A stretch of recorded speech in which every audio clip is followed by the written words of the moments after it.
A Revolução Industrial foi um processo responsável por consolidar o sistema capitalista e mudar para sempre o modo de produção.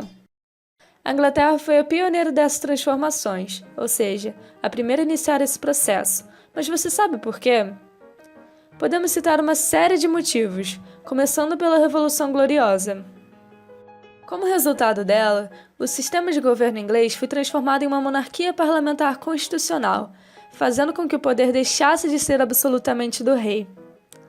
Acontece que os parlamentares eram em sua maioria burgueses, e é claro que mexeram alguns pauzinhos para favorecer seus próprios negócios.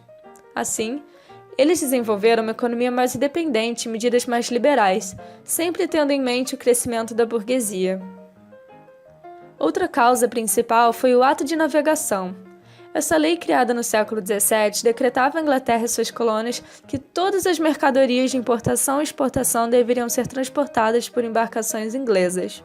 O objetivo do Ato de Navegação era enfraquecer a concorrência e permitir que a Inglaterra controlasse as rotas comerciais e marítimas do mundo. A posição geográfica dela também foi extremamente importante para esse feito. Já que era uma ilha, tinha um acesso melhor às potências europeias, em uma época que o transporte por terra era muito caro e demorado. Ela também tinha em si muitos rios navegáveis, facilitando o escoamento de sua produção para o mercado interno. Logo, essas medidas fizeram com que a Inglaterra acumulasse muito capital e a burguesia enriquecesse mais ainda.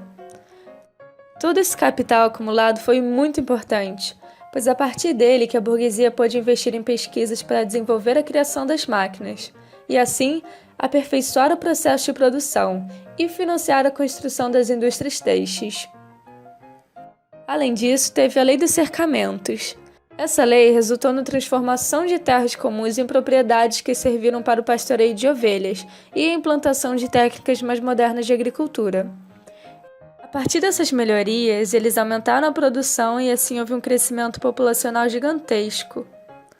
Acontece que essas terras eram ocupadas por camponeses, que tinham relações de trabalho ainda feudais, e com a lei dos cercamentos eles foram simplesmente expulsos do campo, tendo assim que migrar para as cidades em busca de sobrevivência. Com essa migração em massa dos camponeses para a cidade, o que é chamado de êxodo rural, havia mão de obra abundante e barata para as indústrias. Já que todo mundo estava desesperado por um emprego, acabavam se submetendo a péssimas condições de trabalho, com cargas horárias de até 16 horas, incluindo explorações a crianças e mulheres. E lembra que as terras deles deram origem a pastos de ovelhas? Isso visava a produção de lã, a matéria-prima essencial para a grande atividade econômica da época, a indústria têxtil. A enorme quantidade de reservas de carvão e ferro na Inglaterra também foram fundamentais, porque serviram de base para a indústria do período, ainda posteriormente sendo utilizada nas locomotivas. Agora que você já entendeu os principais motivos da Inglaterra ser pioneira, vamos voltar lá para o começo do século XIV, onde ainda não existiam indústrias nem nada. Nessa época, a produção era artesanal e familiar, onde o indivíduo cuidava de todo o processo de produção. A partir da Idade Moderna, toda essa produção que era fragmentada começou a se concentrar nas manufaturas, que eram ofícios comandados por um burguês, que pagava salários a artesãos para elaborar produtos a partir da matéria-prima que ele oferecia. Tudo mudou com a criação do motor a vapor, que ao ser introduzido nesse processo deu origem à maquinofatura, assim marcando a Revolução Industrial. Com o uso dessa máquina, os vários trabalhadores especializados se tornaram inúteis, porque agora só uma pessoa sem instrução já conseguiria produzir em série em um tempo muito menor, só apertando um botão, uma engrenagem, o que aumentou o lucro dos burgueses e diminuiu o salário dos trabalhadores. Lembra que eu comentei que as condições de trabalho eram horríveis e perigosas? Não havia nenhum tipo de segurança nem direitos para os trabalhadores. Se você faltasse por problemas de saúde ou tivesse um dedo cortado fora, era logo demitido. Essa situação degradante fez com que os trabalhadores se voltassem contra seus patrões e se organizassem em sindicatos. Os movimentos mais famosos por melhores condições de trabalho foram o ludismo e o cartismo. O ludismo deriva do Ned Ludd, supostamente um cara muito doido que quebrou as máquinas de seu patrão em um protesto contra o uso delas. Assim, vários trabalhadores se inspiraram e começaram a quebrar as máquinas das indústrias, alegando que elas estavam roubando os empregos dos humanos e contribuindo para a redução dos salários. Claro que isso não adiantou nada e o governo reprimiu fortemente os ludistas, punindo até a morte.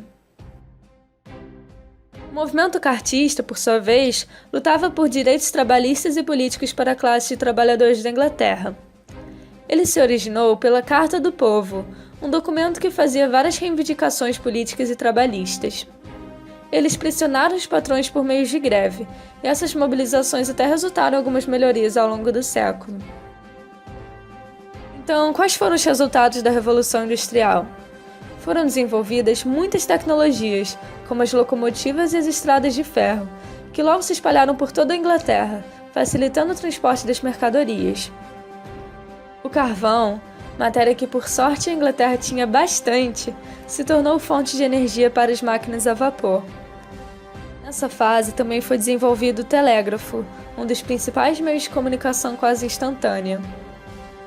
A Inglaterra se tornou o maior centro urbano e comercial do mundo, o que ameaçou o poder dos outros países europeus, que estavam com medo de se tornar independentes economicamente, e por isso iniciaram seus próprios processos de industrialização.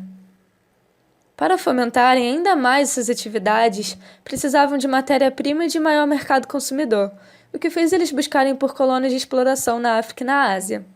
Esse processo ficou conhecido como imperialismo e foi um dos principais motivos da Primeira Guerra Mundial. Outro resultado da Revolução Industrial foi o êxodo rural, devido ao cercamento dos campos, que resultou no crescimento da vida urbana. Além disso, teve aquilo que eu falei do desenvolvimento de tecnologias agrícolas, que permitiram um crescimento gigantesco da população mundial. A burguesia se fortaleceu e começou a ganhar cada vez mais destaque a classe operária.